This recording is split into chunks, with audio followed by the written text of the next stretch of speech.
பயிற்சிக்கு போயிருக்காங்க. அது அது குழந்தை. ஆமாம்மா, அதான் குழந்தைகள் யார் இருந்தாலும் கூப்பிடுங்க, நமக்கு எத்தனை பேர் வந்தாலும் பரவாயில்ல. திருவாசகம் மாணிக்க வாசகர் திருவடிகள் போற்றி, திருவாசகம் போற்றி. 65வது மந்திரம் தானே? எழுதுங்க, திருவாசகம் எழுதுங்க.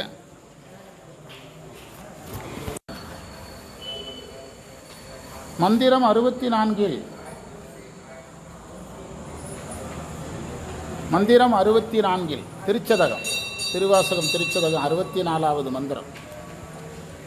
மந்திரம் 64. அகப்பற்று புறப்பற்றுகளை ஒழித்து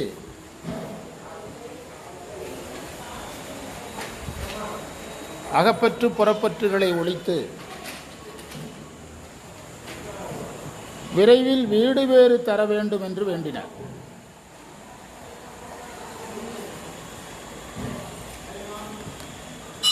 மந்திரம் 65.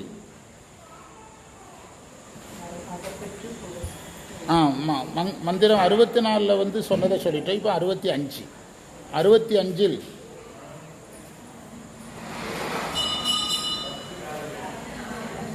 இந்த உடம்பில் தான் இந்த பற்றுகள் தோன்றுகிறது. மந்திரம் 64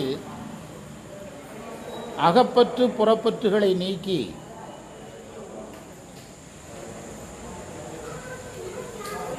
விரைவில் மோட்சம் கேட்டார். விரைவில் மோட்சத்தை அருள வேண்டினார்.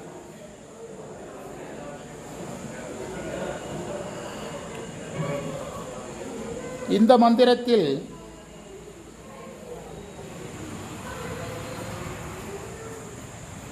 இந்த பற்றுகளுக்கு காரணம் உடம்பு.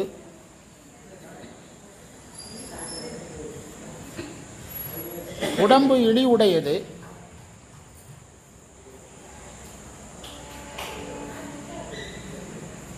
இந்த உடம்புடன் இருப்பதை வெறுக்கிறேன் என்று சொல்லுகிறார்.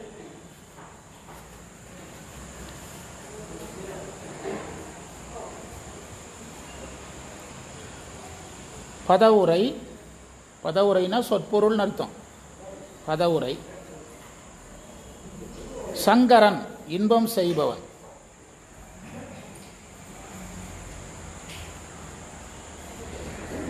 சரண், சரண் அடைக்கலம் புகுகின்ற இடம்.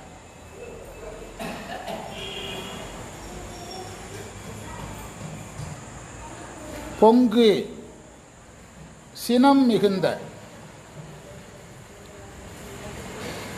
அரா, அரான பாம்பு.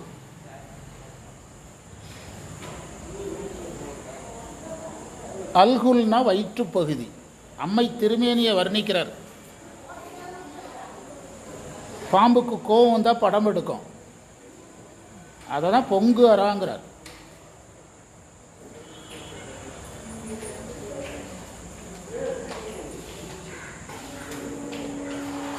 மால் விடை. மால்னா திருமால். மால் திருமால், விடைனா காளை வாகனம்.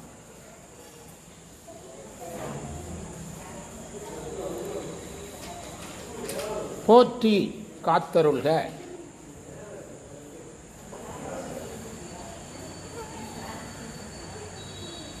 எம்பிரான் எங்கள் தலைவன்.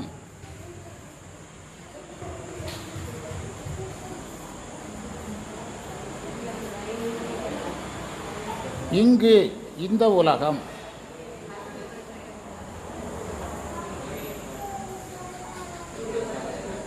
ஆற்றகில்லேன். ஆற்றகில்லைன்னா வாழ விரும்பவில்லைன்னு அர்த்தம்.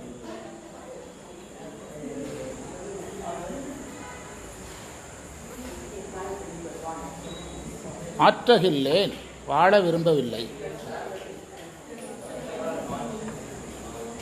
சங்கராங்கிற வார்த்தையை எடுத்து உணர்த்துறார். சங்கராங்கிற வார்த்தைக்கு விளக்கம் சொல்றார். சங்கரா, நீ இன்பம் செய்பவன் என்பது நான் அறிந்தவன்.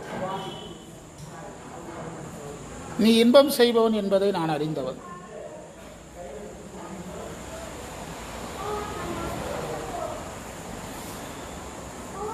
அறிந்த பின்பு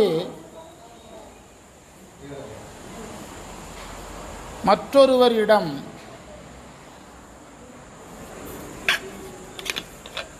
அடைக்கலம் புக மாட்டேன். அறிந்த பின்பு மற்றொருவரிடம் அடைக்கலம் புக மாட்டேன்.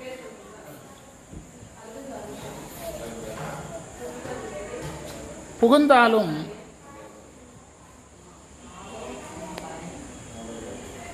நீ தருகின்ற இன்பத்தை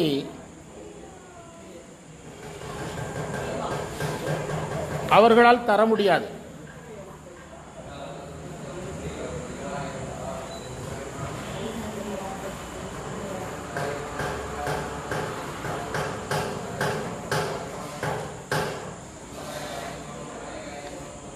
மற்றோர் சரணிலேன். ரெண்டாவது ஆராய்ச்சி பண்றார், சிந்திக்கிறார். ஆராய்ச்சின்னு சொல்லக்கூடாது, சிந்திக்கிறார்னு சொல்லக்கூடாது, உணர்த்துறாருன்னு சொல்லணும். மற்றோர் சரணிலே தேவர் முனிவர்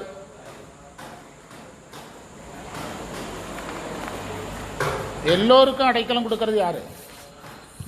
சரி, என்ன எழுதுனீங்க? தேவர் முனிவர் எல்லோருக்கும் சிவனே அடைக்கலம் கொடுப்பவர் என்று பொருள்.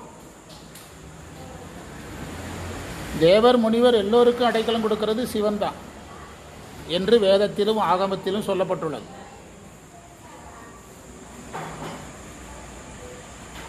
இதை அறிந்து மாணிக்கவாசகர் பாடுகிறார்.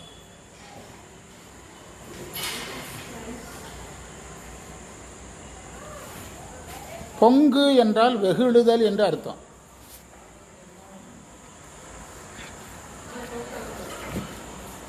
பாம்பு சினங்கொள்ளும் போது படம் எடுக்கும். அந்த பாம்பினுடைய படத்தை வயிற்றுக்கு ஓமை சொல்லுவது இலக்கிய மரபு. அதை அம்மையினுடைய திருவயிறுக்கு ஓமையா சொல்றார். அரா என்பது பாம்பை குறித்தாலும் இந்த இடத்துல படத்தை குறிக்குங்கிறார். அரா என்பது பாம்பை குறித்தாலும் இந்த இடத்துல படத்தை குறிக்கும். பாம்பு கொடியதுன்னு நம்ம நினைக்கிறோம். அது சிவபெருமானுடைய நகையாகவும் சொல்கிறோமல்ல, சிவபெருமானுடைய நகையாகவும் சொல்கிறோம். பாம்பு சிவபெருமான் மேலே பாம்பு இருந்தால் கும்பிடுறோம், அதே பாம்பை கண்டா என்ன செய்கிறோம்? பயப்படுறோம். ஆனால் நம்முடைய மரபு பாம்பு எதற்குரியது? வணங்குவதற்கு உரியது நம்ம மரபு. அதனால் அரா என்பது பாம்பின் படத்தை குறித்தது. வெண்ணகை கரிய வாழ்கண். வெண்ணகை கரிய வாழ்கண் என்ற தொடரில் ஒரு அணி இருக்கிறது, தமிழ் இலக்கண அணி இருக்கிறது. என்ன அணினா முரண் அணி. முரண் அணிக்கு என்ன இலக்கணம்னா, அந்த வரியை சொல்லுங்க. வெண்ணகை,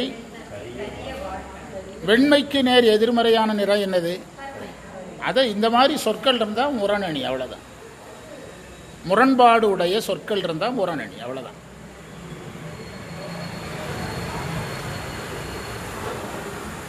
அம்மை சிரித்த முகமுடையவள்.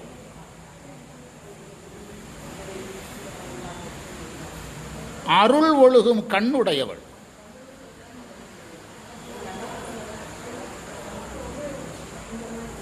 ஆன்மாக்களை இன்முகத்தோடு வரவேற்கிறாள், அதற்கு சிரித்த முகம்.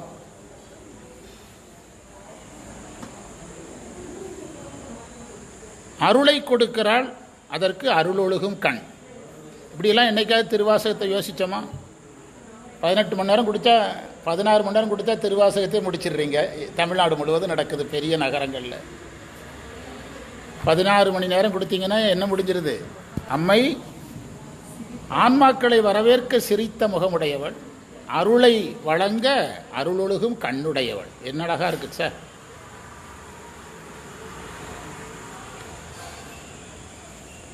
அடுத்தது மங்கையோர் பங்குங்கிறார். அதுக்கு என்ன பொருள் தெரியுமா?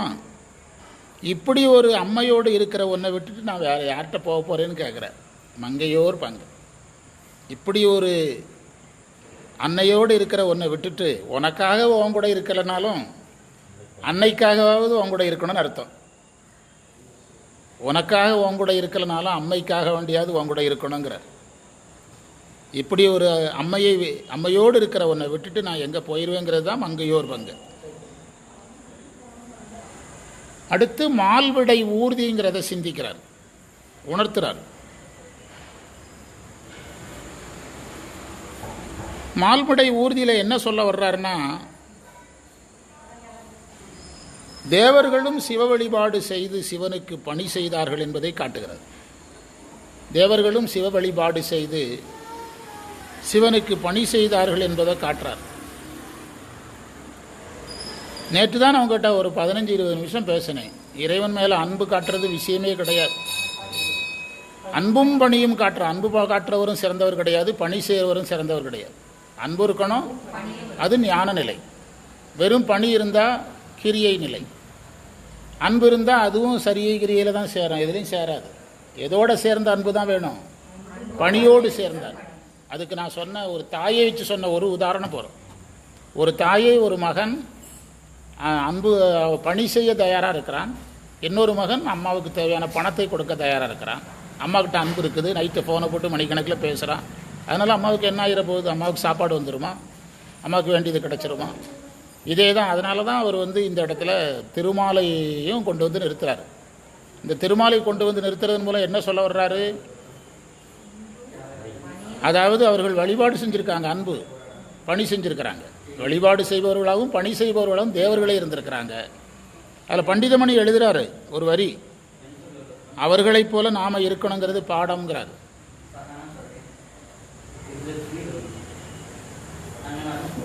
புரியுதா? அதில் என்ன எழுதியிருக்காரு தெரியுமா, தேவர்களையும் சைவ ஒழுக்கம் இருக்கிறவங்க வெறுக்காமல் போற்ற வேண்டும்னு எழுதியிருக்கிறார். திருமாலை கும்பிடக்கூடாது அப்படிலாம் சொல்கிறாங்களா, அது எழுதியிருக்கிறார். தேவர்களையும் சைவ ஒழுக்கம் உடையவங்க வெறுக்காமல் அவங்கள போற்றுதல் செய்ய வேண்டும்னு சொல்லியிருக்கிறார். பணி செய்பவர்களுக்கு தான் போற்றுதல் கிடைக்கும். சைவத்தில் நம்ம ஜெயிக்கிறது எந்த இடத்துல தான், நீங்கள் அன்பாக இருக்கிறதுனால சைவத்துக்கு ஒன்றும் ஆக போகிறதில்ல. உங்கள் மேலே எனக்கு ஏகப்பட்ட அன்பு. படிக்கிற காலத்திலே சொல்லுவாங்க, ஒருத்தர் ரோட்டோரமாக மயங்கி விழுந்துடுறாரு, ஆக்சிடெண்ட்டில் அடிபட்டு விழுந்துடுறாரு.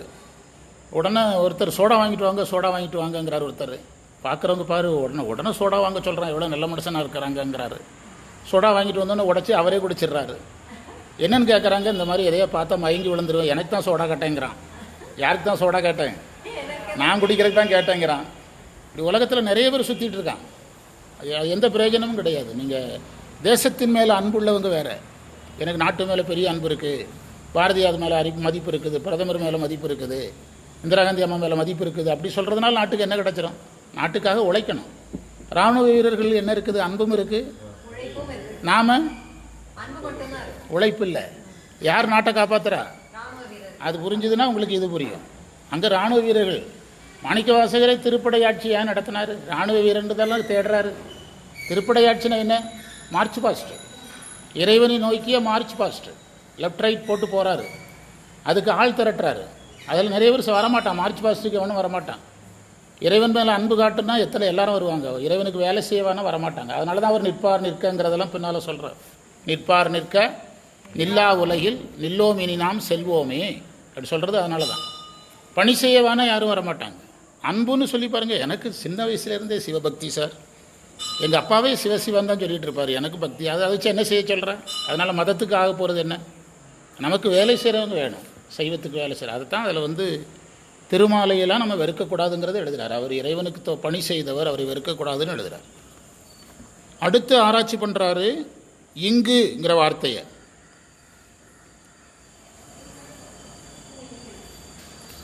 திருமால் முதலியவர்களே பணி செய்கிறார்கள், பதங்களை விரும்பாமல் பணி செய்கிறார்கள் என்றால்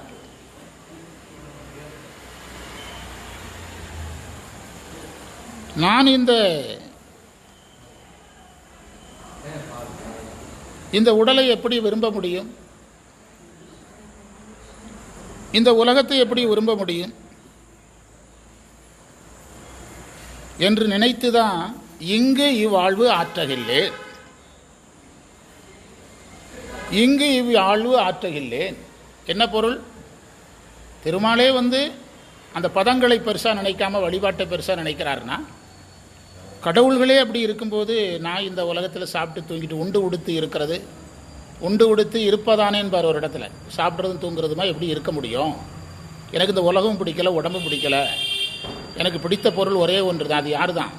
நீ தான் அப்படின்னு சொல்கிற. அதைத்தான் எந்த வார்த்தையோடு சேர்த்து எழுதணும்? இங்கு இவ்வாழ்வு ஆற்றகில்லேன். இந்த உலக வாழ்க்கை துன்பமானது என்பதை இழித்திட்டேன்கிற வார்த்தையில் குறிப்பிட்டார். இந்த உலக வாழ்க்கை துன்பமானது.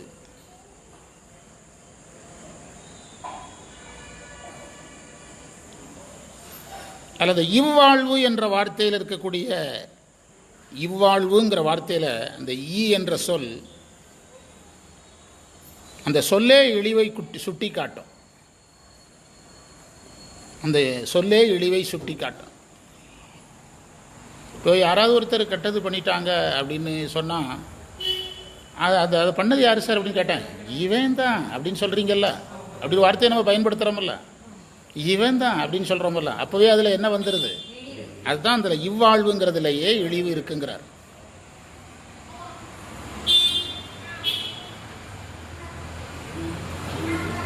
இன்பத்தை தருகின்ற இறைவன், அருளை கொடுக்கின்ற அம்மை,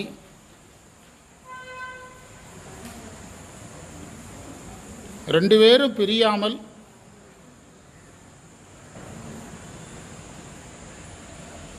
தந்தையாக தாயாக இருக்கிறார்கள்.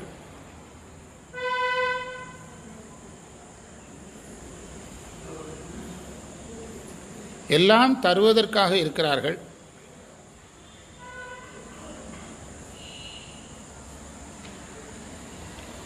அவர்களை விட்டு நான் யாரிடத்தில் அடைக்கலம் புகுவேன் என்பதைத்தான் இங்கு இவ்வாழ்வு ஆற்றகில்லேன் என்று சொல்லுகிறார்.